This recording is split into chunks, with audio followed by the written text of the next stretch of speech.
ఎడారిలో సెలయేర్లు.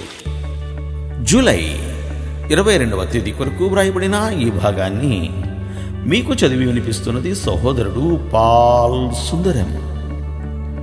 మీ యందు దయ చూపవలనని యెహోవా ఆలస్యము చేయుచున్నాడు. ఆయన నిమిత్తం కనిపెట్టుకుని వారందరూ ధన్యులు.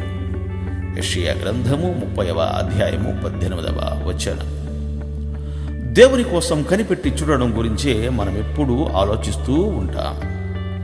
అయితే ఇంతకంటే ఆశ్చర్యకరమైన మరొక విషయం ఉంది.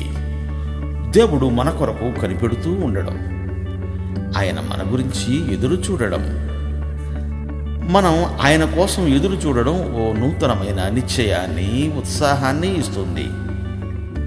మన నిరీక్షణ వ్యర్థం కాదన్న ఓ గొప్ప నిబ్బరాన్ని మనకిస్తుంది. ఇప్పుడే మన నిరీక్షణ ఆత్మతో దేవుని గురించి కనిపెడదాం. అసలు అదంటే ఏమిటో తెలుసుకుందాం. తన పిల్లలందరి కోసం ఆయన ఊహల కందనంత మహిమాన్వితమైన ప్రయోజనాలను ఆశించి ఎదురు చూస్తున్నాడు.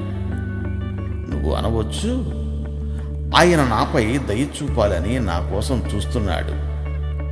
సరే గాని నేను వచ్చి ఆయన కోసం కళ్ళు కాయలు కాచేలా ఎదురు చూసిన నేనడిగిన సహాయం చెయ్యడే? ఇంకా ఇంకా సుదీర్ఘంగా అలా వేచి ఉంటున్నాడే అని. దేవుడు ఎంతో అనుభవం గల తోటమాలి. ఆయన తోటలో పండే ప్రశస్త ఫలాల కోసం ఎదురు చూస్తాడు.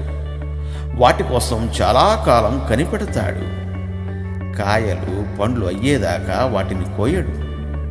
మనం తన ఆశీర్వాదాలను అందుకోవడానికి ఆత్మీయంగా ఎప్పటికి సిద్ధపడతామో ఆయనకి తెలుసు.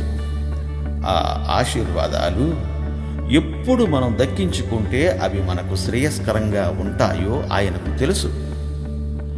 ఆయన ప్రేమ సూర్యకాంతిలో ఉండి ఎదురు చూస్తుండగా ఆయన ఇచ్చే ఆశీర్వాదాలు అందుకునే విధంగా మన ఆత్మ పరిపక్వమవుతుంది. ఇది ఎంత అవసరమో శ్రమల మేఘాలు ఆవరించిన వేళ వాటి నుండి కురిసే దీవెనల జల్లుతో తడవడం కూడా అంతే అవసరం. ఒకటి గుర్తుంచుకోండి, మీరు ఆశించిన దానికంటే ఎక్కువ కాలమే దేవుడు నీకోసం ఎదురు చూస్తాడు.